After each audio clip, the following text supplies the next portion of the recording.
How to send high quality photos via WhatsApp. Hello everyone, welcome back to our channel.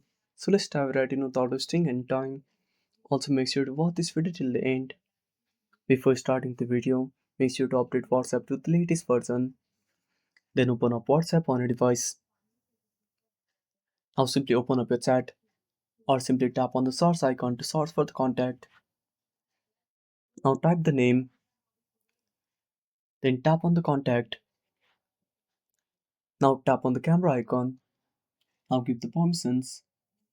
Now select allow all.